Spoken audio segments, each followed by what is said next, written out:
Hello बच्चों, कैसे हैं आप? उम्मीद करती हूँ आप बढ़िया और एकदम मज़े में होंगे। आइए अपने इस अध्याय को शुरू करें। हमारे इस अध्याय का नाम है संज्ञा के विकारक तत्व, अर्थात इसमें हम लिंग, वचन और कारक के बारे में जानेंगे। तो बच्चों, संज्ञा विकारी शब्द है। इसमें लिंग, वचन और कारक के कारण विकार होता है, अर्थात परिवर्तन आता है, जिससे इसके रूप में परिवर्तन आ जाता है। आइए कुछ वाक्य पढ़ें, जैसे कि घोड़ा दौड़ रहा है, घोड़ी घास चर रही है।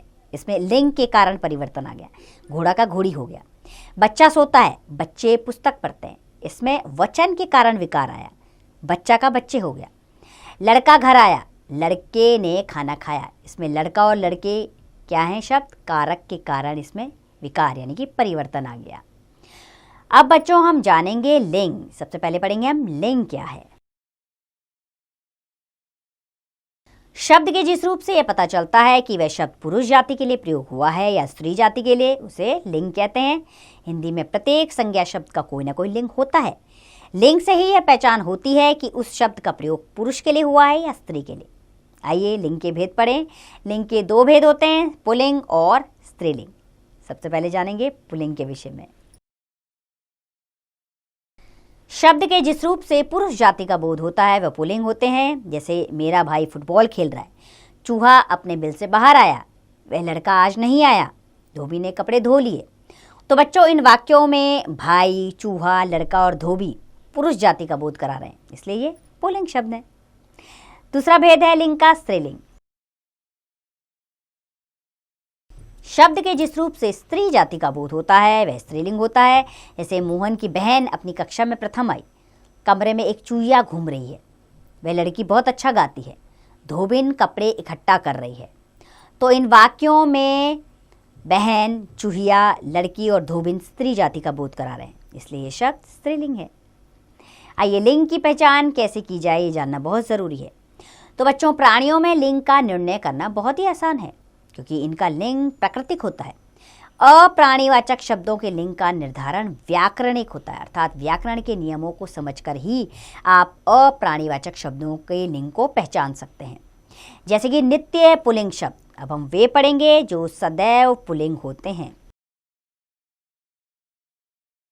पहला है दिनों के नाम। दिनों के नाम हमेशा पुल्लिंग होते हैं। रविवार, सोमवार, मंगलवार, बुधवार आदि ये पुल्लिंग होते हैं।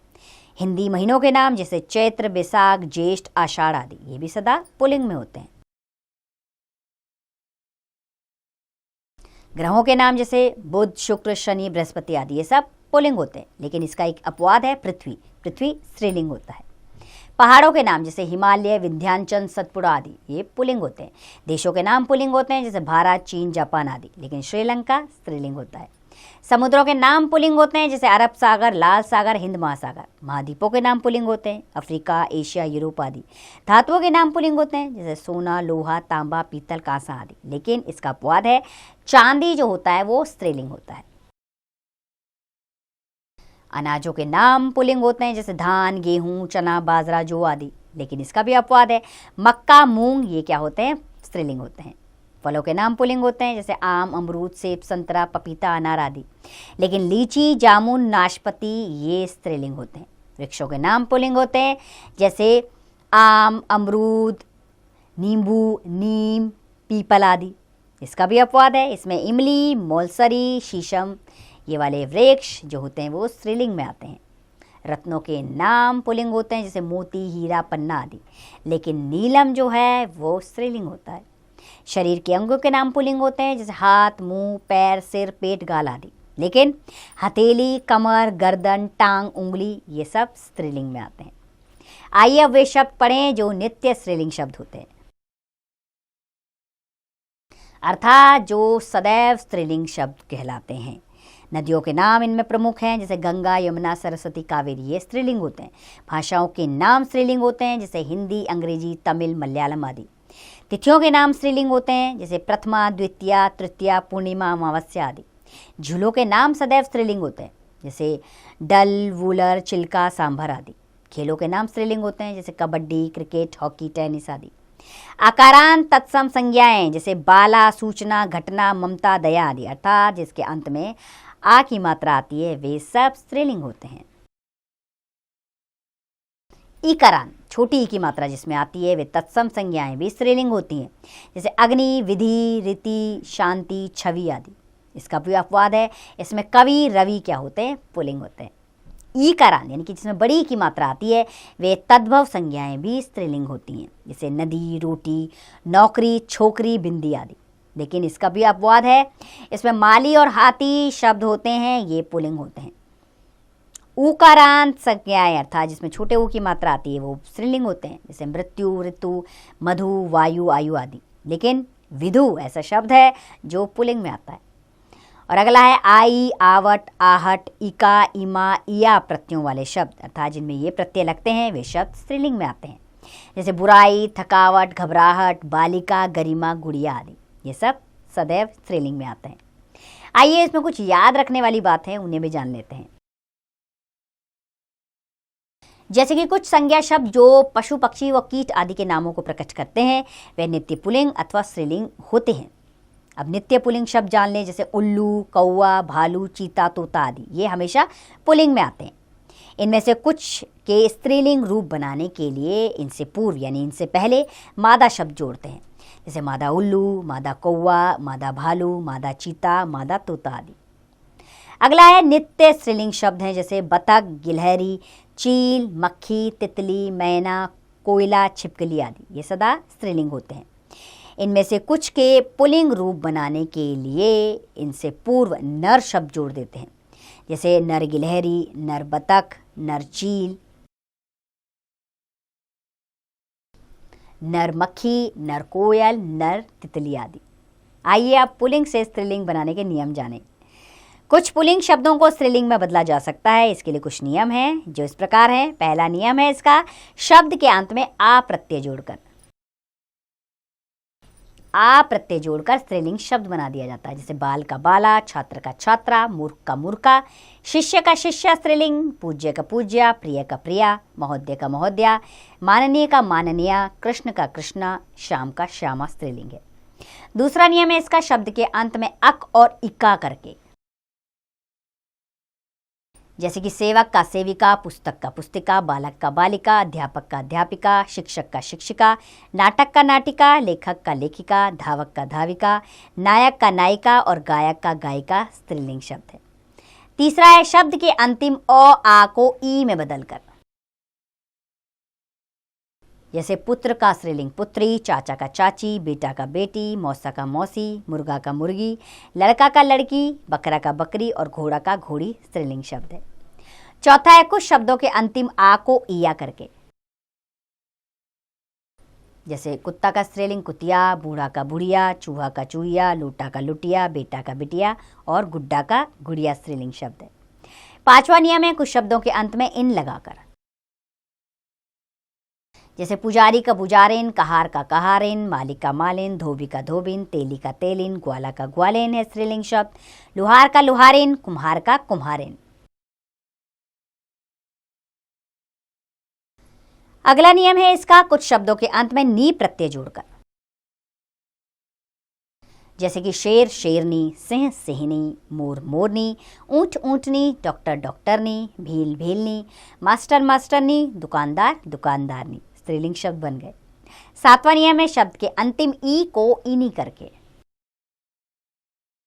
जैसे स्वामी स्वामिनी, तपस्विनी तपस्विनी, अभिमानी अभिमानिनी, यशस्वी यशस्विनी, हाथी हथिनी, वनवासी वनवासिनी, ब्रह्मचारी ब्रह्मचारिणी, एकाकी एकांकिनी। और आठवां नियम है अंतिम मान वान को मति वती में बदलकर, जैसे श्रीमान का स्त्रीलिंग श्रीमती, गुणवान का गुणवती, कीर्तिमान का कीर्तिमती, धनवान का धनवती, बुद्धिमान का बुद्धिमती, शीलवान का शीलवती, शक्तिमान का स्त्रीलिंग है शक्तिमती और बलवान का बलवती। नौवां नियम है कुछ शब्दों के अंतिम ता को त्री करके, जैसे नेता का नेत्री, दाता का दात्री, निर्माता का निर्मात्री, अभिनेता का अभिनेत्री। और 10वां नियम है कुछ शब्दों के अंत में आनी जोड़कर, जैसे देवर का देवरानी, जेठ का जेठानी, सेठ का सेठानी, नौकर का नौकरानी, चौधरी का चौधरानी, क्षत्रिय का क्षत्राणी, इंद्र का इंद्राणी और रुद्र का रुद्राणी स्त्रीलिंग शब्द है। 11वां नियम है कुछ शब्दों के अंत में आइन जोड़कर, जैसे कि पंडित का पंडिताइन, लाला का ललाइन, ठाकुर का ठकुराइन, गुरु का गुरुआइन। 12वां नियम है, कुछ पुल्लिंग शब्दों के स्त्रीलिंग रूप बिल्कुल अलग तरह से होते हैं, जैसे कि पुरुष का स्त्री स्त्रीलिंग है, विदुर का विधवा, पिता का माता, राजा का रानी, आदमी का औरत, बादशाह का बेगम।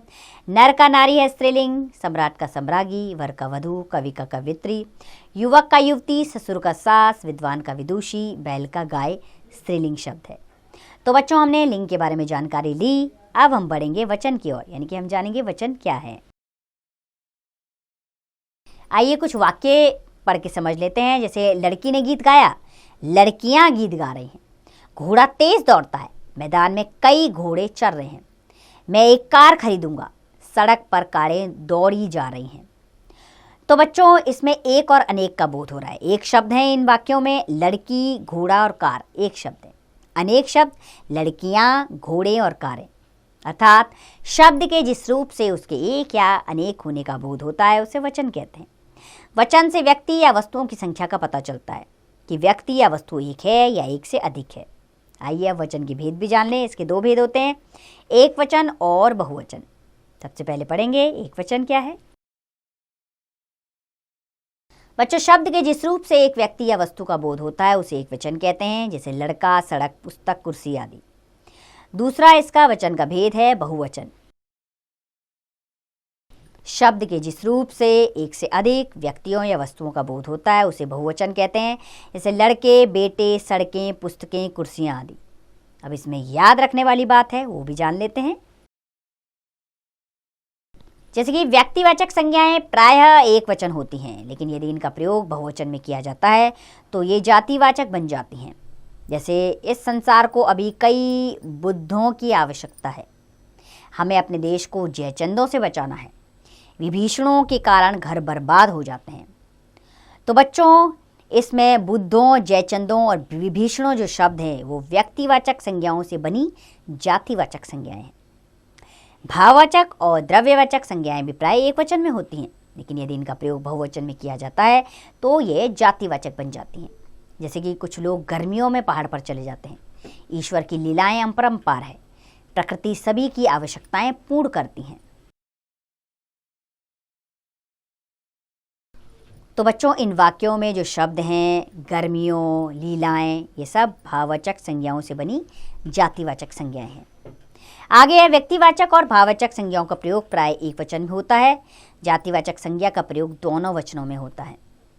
किसी शब्द के साथ आदर सूचक शब्द जी, साहब, महोदय आदि लगाने पर वह एक वचन शब्द की भी बहुवचन की तरह प्रयुक्त होता है। जैसे राखी की चाची जी खाना बना रही हैं, डॉक्टर विनायक आज नहीं आए, मलिक साहब तो आज ऑफिस नहीं आए, प्रधानाचार्य महोदय बच्चों को संबोधित कर रहे हैं। तो ये सब क्या हैं? एक वचन शब्द बहुवचन में प्रयोग हुए। कुछ शब्द प्राय एक वचन में प्रयुक्त होते हैं, जैसे पानी, वर्षा, भीड़, बुढ़ापा आदि। ये हमेशा एक वचन में आते हैं। इनका प्रयोग होता है जैसे कल तेज वर्षा हो रही थी, पुलिस ने भीड़ पर लाठीचार्ज किया। पानी बहुत बहुमूल्य होता है, बुढ़ापा व्यक्ति के शरीर को कमज़ोर कर देता है। तो वर्षा, भीड़, पानी और बुढ़ापा ऐसे शब्द हैं जो एक वचन में आते हैं। इसके अतिरिक्त जैसे हस्ताक्षर, आंसू, बाल, दर्शन, प्राण, होंठ, लोग, होश आदि, इनका भी प्रयोग बहुवचन में होता है। इन शब्दों का इनका भी वाक्य जान लेते हैं। जैसे आपके हस्ताक्षर मिल नहीं रहे हैं, उसके आंसू रुक नहीं रहे थे, मैं अपने बाल कटवाने जा रहा हूँ, आपके दर्शन हो गए, मेरे लिए यही बहुत है। ये शब्द किस में आते हैं? बहुवचन में। बच्चों, एक वचन शब्दों का बहुवचन में उसको बदला जा सकता है। आइए एक वचन को बहुवचन बनाने के नियम जान लेते हैं। इसका पहला नियम है जैसे पुल्लिंग शब्द को बहुवचन बनाना। इसके नियम है पहला, आकारांत शब्द को एकारांत कर देते हैं, अर्थात आ की मात्रा के स्थान पर एक ही मात्रा लगा के उसका बहुवचन रूप बन जाता है। जैसे घोड़ा का घोड़े, पंखा का पंखे, किला का किले, कपड़ा का कपड़े, बेटा का बेटे, चश्मा का चश्मे, ताला का ताले, पत्ता का पत्ते, चूहा का चूहे बहुवचन है, गधा का गधे, रास्ता का रास्ते, बाजा का बाजे बहुवचन रूप बन गया। अब इसमें ध्यान रखने वाली बात है कि संस्कृत शब्दों में संबंध सूचक शब्दों में यह नियम लागू नहीं होता। जैसे कि नेता का नेता ही बहुवचन होगा, देवता का देवता बहुवचन है, सखा का सखाई है बहुवचन, राजा का राजा ही बहुवचन है, मामा का मामा बहुवचन, चाचा का चाचा एक वचन भी और बहुवचन भी, दादा का एक वचन भी दादा और बहुवचन भी, नाना शब्द का एक वचन भी नाना और बहुवचन शब्द भी नाना है। अब इसका दूसरा नियम है, जो शब्द आकारांत नहीं होते अर्थात जिसमें आ की मात्रा नहीं आती, बहुवचन बनाते समय उनका रूप नहीं बदलता, उनसे पहले संख्यावाची शब्द लगाकर बहुवचन बनाते हैं। अर्थात आगे संख्या लगा दी जाती है, नंबर्स लगा दिए जाते हैं। जैसे ग्रह एक वचन है, इसका बहुवचन होगा 8 ग्रह, आलू का 10 आलू। सप्ताह का 3 सप्ताह बहुवचन, दिन का 15 दिन, शेर का 2 शेर, बाघ का 2 बाघ, आम का 10 आम, भालू का बहुवचन 3 भालू, गांव का 7 गांव, माली का 3 माली, कवि का 5 कवि, खरगोश का 2 खरगोश। अर्थात आगे संख्यावाची शब्द लगा दीजिए, कोई भी संख्यावाची लगाइए और इसका बहुवचन रूप बना दीजिए। तीसरा नियम है इसका, कुछ शब्दों में जन गण वृंद वर्ग लोग आदि शब्द जोड़ देते हैं। जैसे कि बंदी का बंदीजन, सेवक का सेवक जन, अध्यापक का अध्यापक गण, कर्मचारी का कर्मचारी गण, गुरु का गुरुजन, मित्र का मित्रगण, पक्षी का पक्षी वृंद, ऋषि का ऋषि वृंद, पाठक का पाठक वर्ग है बहुवचन, लेखक का लेखक वर्ग। अब जानेंगे हम स्त्रीलिंग शब्दों को बहुवचन बनाना। इसका पहला नियम है, आकारांत शब्दों के अंत में आए जोड़ देते हैं, अर्थात ए और उसके ऊपर चंद्र बिंदु लगा देते हैं, और साथ में मात्रा हो तो चंद्र बिंदु की जगह आपको पता है क्या आता है, बिंदु आता है। जैसे रात का बहुवचन रातें, सड़क का सड़कें, दुकान का दुकानें, किताब का किताबें, गेंद का गेंदे, गाय का गायें, नाव का नावें, नहर का नहरें, आँख का आँखें, पुस्तक का पुस्तकें बहुवचन है। दूसरा नियम है, आकारांत शब्द के अंत में आए जोड़ देते हैं, अर्थात अंत में ए और ऊपर चंद्र बिंदु लगाकर इसका बहुवचन रूप बनाया जाता है। जैसे माला का मालाएं, शाखा का शाखाएं, कन्या का कन्याएं, जटा का जटाएं, लता का लताएं, अध्यापिका का अध्यापिकाएं, कक्षा का कक्षाएं, चिंता का चिंताएं। तीसरा नियम है इसका, यदि शब्द इकारांत है तो अंत में या जोड़ देते हैं। जैसे कि विधि विधियाँ, या लगा के ऊपर चंद्र बिंदु, तिथि तिथियाँ, शक्ति शक्तियाँ, पंक्ति पंक्तियाँ, जाति जातियाँ, लिपि लिपियाँ। और चौथा नियम है, यदि शब्द ईकारांत है तो ई के स्थान पर इया कर देते हैं, अर्थात छोटी ई और या, छोटी की मात्रा और या और ऊपर चंद्र बिंदु लगा देते हैं। इससे बहुवचन रूप बन जाता है। जैसे गली का गलियां, नाली का नालियां, गाड़ी का गाड़ियां, बिल्ली का बिल्लियां। सवारी का सवारियां, नारी नारियां, देवी देवियां, तितली तितलियां, बधाई बधाइयां, शहनाई शहनाइयां, लड़ाई लड़ाइयां, चढ़ाई चढ़ाइयां, रजाई रजाइयां, मिठाई मिठाइयां, हवाई हवाइयां, गहराई गहराइयां, सुई सुइयां, दवाई दवाइयां। और पांचवा नियम है, यदि शब्द के अंत में या है तो उसके स्थान पर इया कर देते हैं, अर्थात या और ऊपर चंद्र बिंदु। जैसे कि चूहिया चूहियाँ, चिड़िया चिड़ियाँ, अर्थात या लगा के ऊपर चंद्र बिंदु लगा देंगे। डिबिया डिबियाँ, गुड़िया गुड़ियाँ, लुटिया लुटियाँ, बुढ़िया बुढ़ियाँ, बगिया बगियाँ, खटिया खटियाँ, चुटिया चुटियाँ, पुड़िया पुड़ियाँ। ये बहुवचन रूप बन गए। तो बच्चों, हमने वचन जान लिया, लिंग जान लिया, अब बारी आती है कारक की। अर्थात किसी वाक्य में प्रयुक्त संज्ञा या सर्वनाम शब्दों का उस वाक्य की क्रिया से जो संबंध होता है उसे कारक कहते हैं। आइए कुछ वाक्य पढ़ें। जैसे पहला वाक्य हमारे पास है, कोमल ने विशु को पत्र लिखा, बिल्ली ने चूहा पकड़ लिया, वह छत से गिर पड़ा। तो बच्चों, यहाँ पर जो हमने वाक्य पढ़े इसमें अलग अलग संज्ञा सर्वनाम प्रयुक्त हुए हैं। ये अलग अलग रूपों में क्रिया से जुड़े हुए हैं। ये क्रिया के कारक है, अर्थात इनको आपस में जोड़ने का काम किसने किया? कारक ने किया।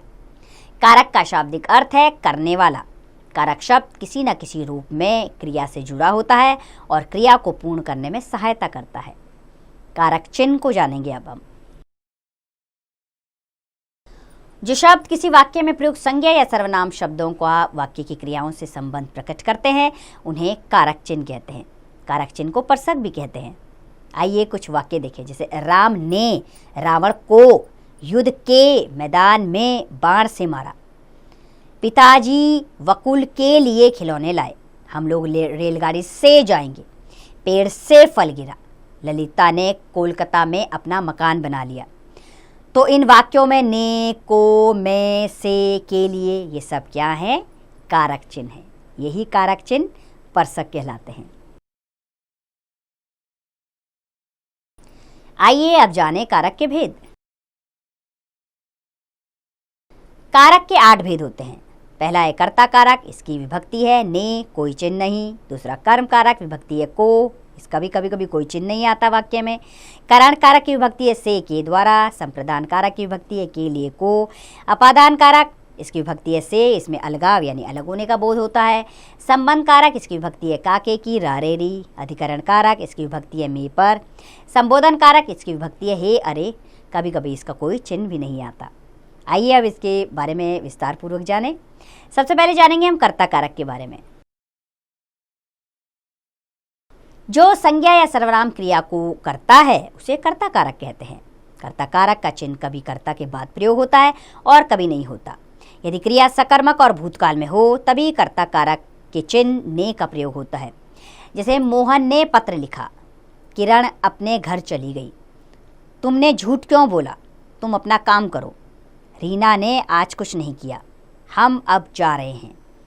तो बच्चों, इन वाक्यों में ने जो कारक चिन्ह है ये क्या है, क्रिया करने वाले के बारे में बता रहे हैं, अतः यह कर्ता कारक है। जैसे इसमें कर्ता है मोहन, तुम, रीना, किरण, तुम, हम, ये सब क्या हैं, कर्ता है, अर्थात इनके द्वारा काम किया जा रहा है, तो ये कर्ता कारक है। कभी कभी इनके वाक्यों में इसका कारक चिन्ह नहीं प्रयोग होता, लेकिन फिर भी आपको आसानी से समझ में आ जाएगा कि इन वाक्यों में कर्ता कारक है।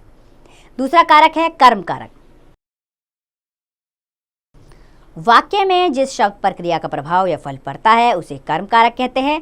कर्म कारक के चिन्ह का प्रयोग केवल प्राणीवाचक शब्दों के साथ होता है, निर्जीव वस्तुओं के साथ नहीं होता।